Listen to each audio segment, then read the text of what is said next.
dinosaur. And this one should go longer now that we are up on. Alright. Take 2. Alright, so we're starting this live stream 30 minutes late because we just ran through it and realized that I had the event set to private. Yeah. So still learning out the technical difficulties of technology in this new technological world. So welcome to Whispering Willow's Corvid live stream. Oh look, we got a view now. So that shows that it is definitely working. So my name is Mal. I'm joined here today by Kira and our 2 Corvid representers, Vincent Van Crow, the American Crow. And this is Sweet Lenore, the American Common Raven. So, a bit about Whispering Willow Wildcare. We are a non-profit educational group and joined by the kind heart of Zen Haas, our local wildlife rehabilitator. We do rescue and rehabilitation. So, what Zen does is she'll take in injured orphan wildlife, nurse them back to health. Those who cannot be released back into the wild due to a permanent injury or disability get sent over to us, where they are trained to become educational ambassadors. These ambassadors we use in programs where typically we will go to schools and libraries and public places like that, but as of now we are switching over to the internet to do our program. So this is our very first live stream, as you can tell by our 30-minute late start and technical difficulties, but as of now it looks like things are running smoothly. People are hopping on the live stream, so thank you for that and thank you for being patient. So today we are going to be talking about the world's smartest bird, and personally my favorite group of birds, the Corvids. Corvidae. Your crows, your ravens, your magpies, your jackdaws. Blue jays. Jays. What else? Nutcrackers. Nutcrackers. It's a very diverse group of songbirds, and believe it or not, yes, these guys are songbirds in the family passerine, which doesn't make much sense because these guys do not have a song. They are more known for their raucous calls. Vincent, can you demonstrate? Oh, that was actually very pretty. Can you go, ah, ah, ah? Why are you yelling at me? All right, well, very often these guys are very noisy, and that often gets them in trouble with the public. There are over 120 species in the Corvid family, each with their own unique vocalizations. These guys are some of the smartest birds because they have the largest brain to body size ratio of any birds, and this ratio is comparable to that of chimpanzees. Now these guys diverged from mammals about 300 million years ago, but these guys have a brain development that is similar to theirs, and it is known as convergent evolution, buzzword for today, which means when 2 groups of animals evolve similar traits under different circumstances. Now, some mythology about these guys. I'm a bit of a mythology nerd, mythology buff, and if I can remember the names of the ravens this time. So these guys first appear in Nordic mythology. Nordic god Odin had 2 ravens, Hunin and Munin, Memory, and I'm forgetting the other one's name again. It's kind of poetic. Knowledge! Knowledge! Knowledge and Memory were their names. I forgot it in the previous live stream. So Knowledge and Memory were sent out every morning to fly around, and they'd come back at night to bring knowledge and memory to Odin, and so ensuring that he stays a wise god. In Native American folklore, the raven is everywhere. It is the trickster, it is the bringer of fire, it is the bringer of life, and they say that he crafted mankind just so he could have a play partner. In the Western bearing culture, the raven taught humans the skills that they need to survive, and with his caw, he taught man how to speak. And in Celtic mythology, crows and ravens were seen as prophets, and they are often depicted in their art whispering in man's ear to ensure that he knows the future and he knows knowledge. And in Aesop's Fable, you might know Aesop for the guy who came up with all of the fairy tales. Aesop tells a story of a crow, the crow and the pitcher, in which a crow drops rocks into a pitcher of water to bring the water level up so he may take a drink out of the water. And fairy tales are often embedded with a grain of truth, and this story has actually been proven to be true in lab experiments and also observed multiple times. Crows have been shown to understand water displacement. So in this lab experiment, a crow was able to drop pebbles into a pitcher of water to raise the water level to receive a treat from that water. So what all these myths have to tell us is not only are these birds smarter than we had originally thought, but that they also have something that they can teach us. Do you have any myths that I may be missing out on? No, we covered all the ones that I know about. Alright, so these guys have 4 tools that they use that make them intelligent birds. 1 is that they can understand cause and effect. 2 is that they can remember things and use that information to their advantage in the future. 3 is that they have imagination. And 4 is they're social, so they've got friends. So, understanding cause and effect will translate into tool use. And perhaps the most notorious tool user of the animal kingdom is the New Caledonian Crow. These guys in the wild and in captivity have been shown to craft 2 separate tools. 1 is a stick which they can craft into a hook, and they will use that to probe for insects. The second is a leaf which they will cut into a shape almost like a broom, and they will use that to sweep the forest floor in order to uncover insects and other goodies. In captivity, perhaps one of the most famous crows, her name was Betty, and she was able to use man-made materials such as wire to craft tools to receive treats and foods from, like, I'm forgetting what she did. She was able to use a hook tool to retrieve food from a pipe and pull that up and understand a series of levers and pulleys and craft tools like that.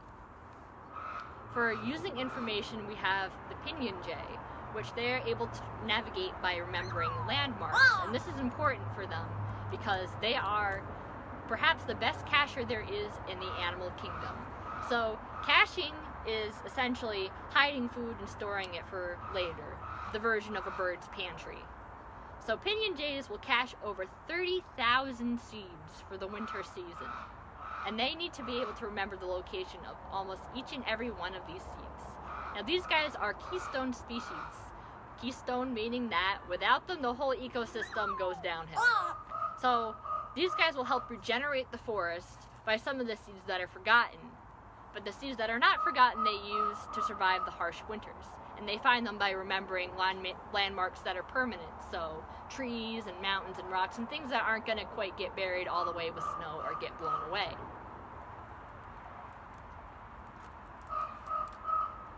Using information, the scrub jay will cache perishables, so they can understand the difference between caching something that's going to go bad in a couple of days, like a worm or a mouse, versus caching seeds. They will understand that they need to retrieve the thing that's going to go bad first versus the thing that can stay for a couple of months.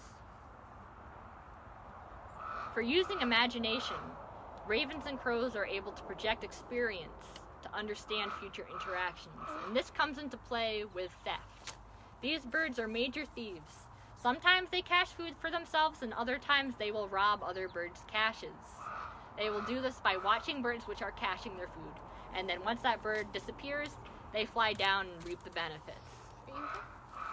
Birds who have been thieves, when they cache their food, they can understand that even if they aren't actively being watched by a bird who might rob them, there might be a bird who can still rob them. So they will retrieve their food, which they have hidden, several minutes later and hide it again, just in case somebody saw them caching it. And for social knowledge, these birds have so many social interactions.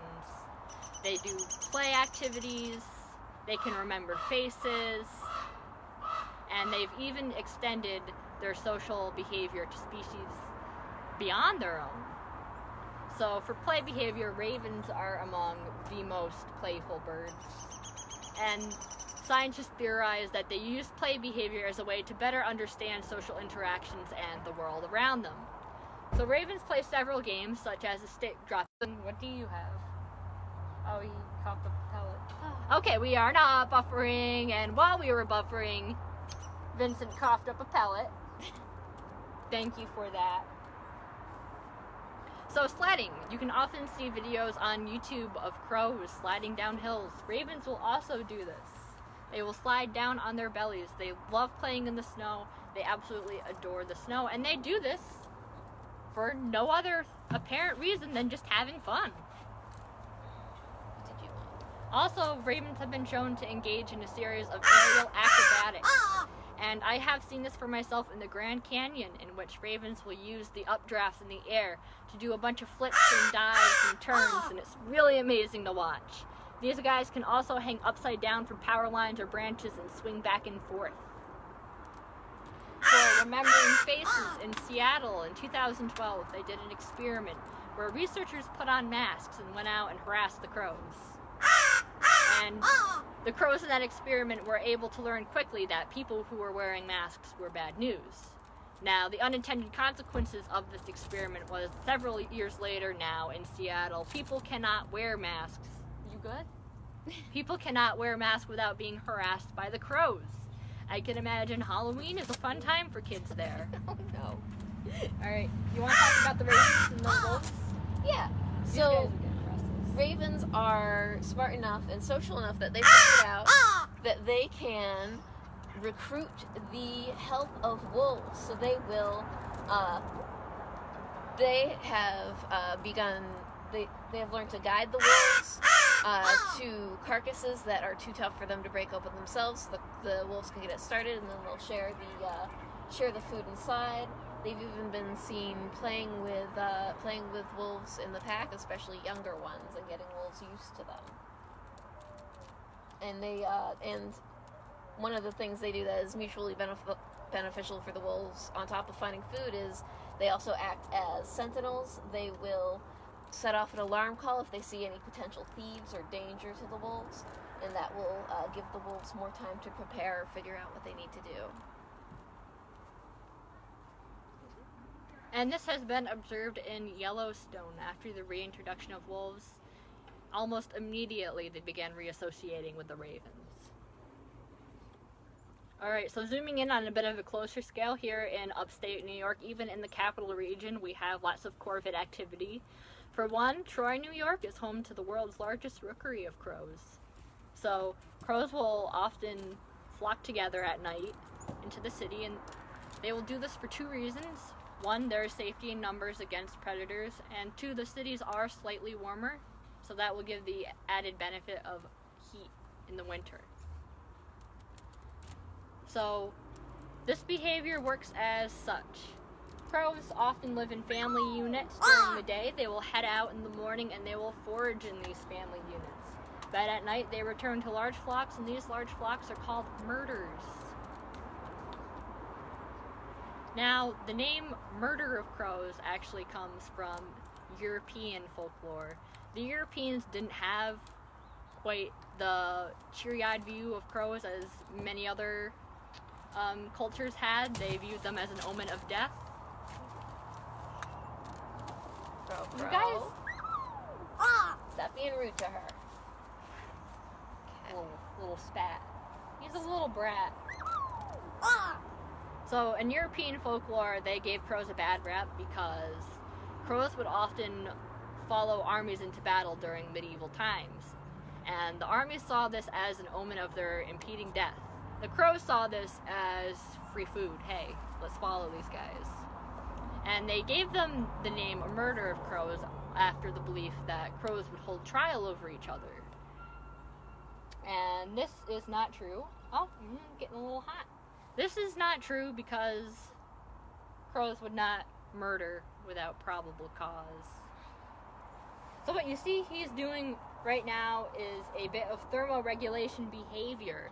Thermoregulating is, hey, I'm getting too hot right now, the sun is hot, and I'm going to find a way to cool off. And one way he does this is by bristling up his feathers. He's got a lot of muscles underneath his feathers called piloerector muscles. And these muscles will help bring up the feathers so air can get underneath. And it's like free air conditioner. He will cool off. It's tough being a black bird in the sun, though. You wanna move? You wanna move in the shade? Nah. So Troy, world's largest murder. Oh. Now, a few years back, we had a conflict in Albany with crows. This was because the crows were nesting there at night for the heat benefits, again, and the benefits of the large group. But because they are crows, they come with two major downsides. They're noisy and they're messy, and people weren't too fond of that. So wildlife officials found a way to get the crows out of the city by playing alarm calls. Now, crows will give off an alarm call if they sense danger, and this is because they have one who's sentinel, who's watching over, and if he sees danger, he'll let everybody else in the flock know, hey, there's a predator coming. So playing these calls, hey, there's a predator coming, told the crows in the city that this is not a safe place to be. Now, I have the same problem with my neighbors who were up till 11:30 last night throwing a party, and I wish it could be as simple as just playing an alarm call to get them to move over to the next city, but unfortunately it's not. So from Albany, the crows moved to Troy, where now they're a bit more welcome, and they are a big attraction to birders from around the region. A lot of people go to Troy to see the crows roosting at night. It's almost like clockwork. These guys will also use the spatial memory to remember landmarks to find their way back to the rookery. And around 4:30 every night, I notice you can see a steady stream of crows flying across the sky, and they're going to roost for the night. Even closer scale, here at our sanctuary, Kira, would you like to talk about what we do for enrichment here? Yeah, so since these are such smart animals, it is very important for their health and happiness for us to keep them mentally stimulated. We do this by giving them things that will make them use their brains and encourage natural behaviors that they use in the wild. So one of the big things we do is we provide a bunch of different kinds of foods. Since they're foragers, a lot of their brain is dedicated to figuring out what's the best to eat, how to eat different things. Different foods provide different challenges, and it also helps give them a nice rounded nutritional value in their diet. So like this right here I have is a mix, like a trail mix for crows basically. It's got all sorts of goodies in it. It's got popcorn, almonds, birdseed, a little bit of meat mixed in, some berries. And then on top of that, we also give them different toys, things to rotate through their cage so that they don't get too bored with any one thing. So things like little boxes or pouches they can cache food in like they would in the wild, or even things that they can explore and play with the properties of. Like a couple weeks ago, Crow was playing with a spoon, figuring out all the different ways he could make fun noises with it. And that is actually a form of play called acoustic play, which birds like dropping things and hearing the noise that they make.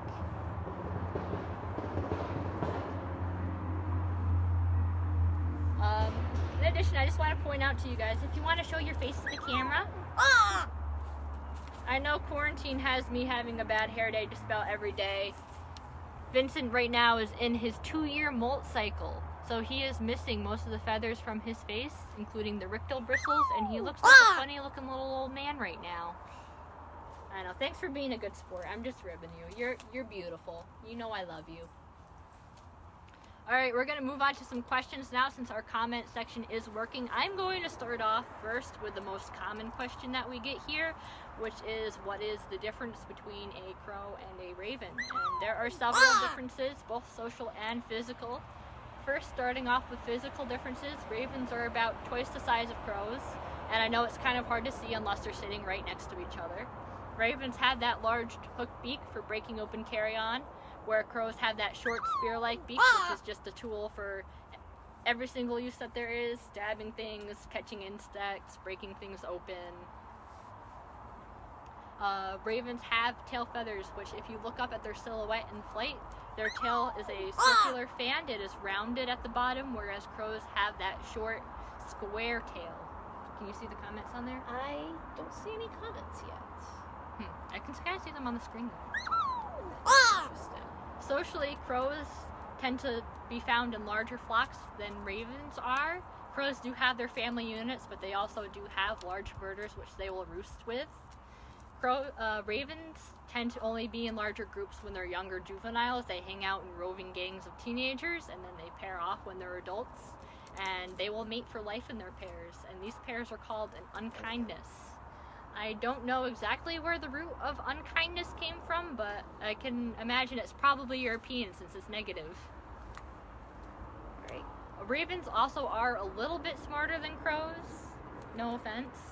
Ravens have an IQ that's been up to around the level of a 7-year-old or an 8-year-old, whereas crows are more around a 7 or 6-year-old with an IQ. And these are comparable to human IQs. Oh, where you going, bud? No, we're not going over there.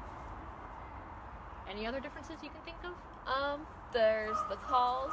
Oh, yeah. Crow's been making his fun little kind of slide whistle call most of this video, but you did hear a couple caws earlier. And hopefully you can hear Edgar back there doing a good example of a classic raven croak. You know what you haven't done? You haven't spoke. So both of these birds and other corvids as well have the ability to mimic other sounds that they hear, and they will do this in the wild. You will often hear blue jays mimicking a red-tailed hawk to clear out a feeder. Our crow here, Vincent, he's like, let's go back inside. Can you say, hello, who's there? Hello, who's there? Good Yeah, job. can you do that on screen? Can you get on screen so people can see it's you? Right? Hello, who's there? Hello, who's there? Good job. Good job! Good job!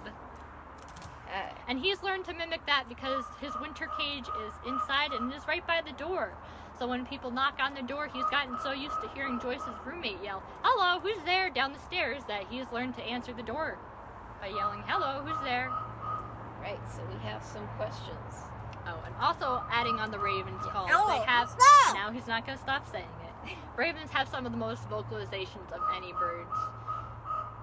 These guys have a unique variety of call, and I'm not going to try to imitate it, but they have one that sounds almost like a pulley or a brain stick, like a tongue clicking sound. Yeah. Can you play that on YouTube? Let me see. Or do you not have it up anymore? Oh, I don't think I have it up anymore. I had it up for the first video. It was...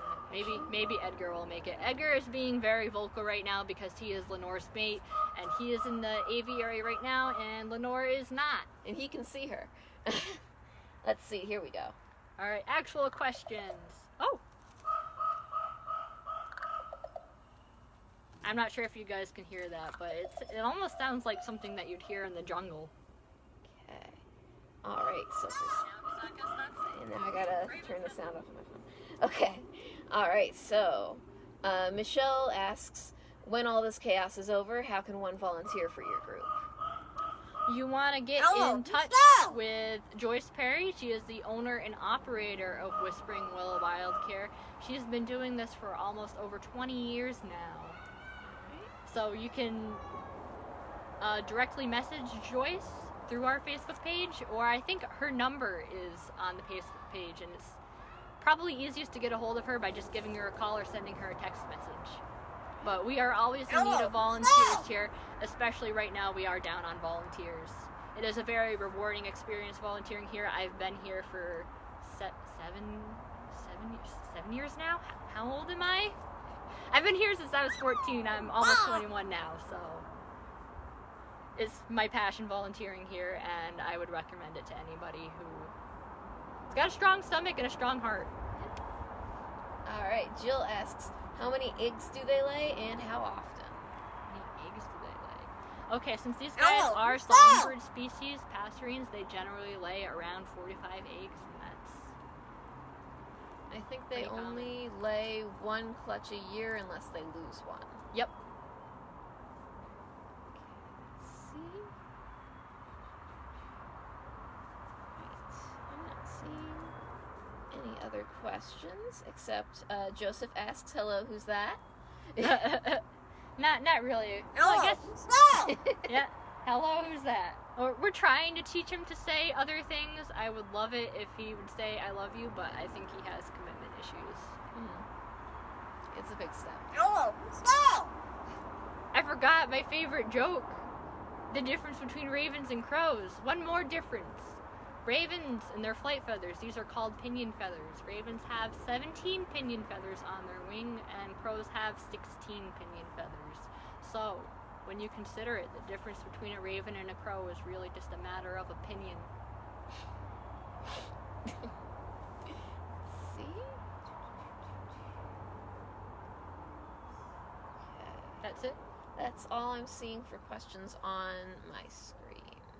Alright, well thank you very much everybody. Oh, If you stop! can, below, drop us a like. If you have any more questions, feel free to ask them. We do have a donate button set up right now, so if you can, spare anything. I know it's hard times on everybody, but it's especially hard times on us here. Anything helps, really, even just spreading the word, sharing this video, volunteering here, finding people who can volunteer. And we'd like to thank our corporate sponsor, Avangrid Renewables, for their help, especially during this trying time.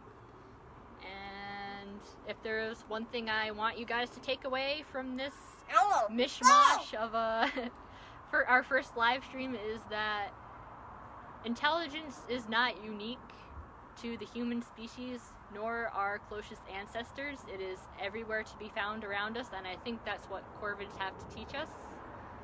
And I think once we recognize that other animals have intelligence, they also have worth, and I think we can be a little more lenient towards them, even if they are noisy and messy.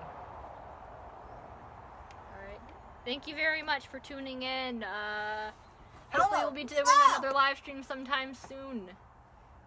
Peace out, stay safe, stay home, stay cool.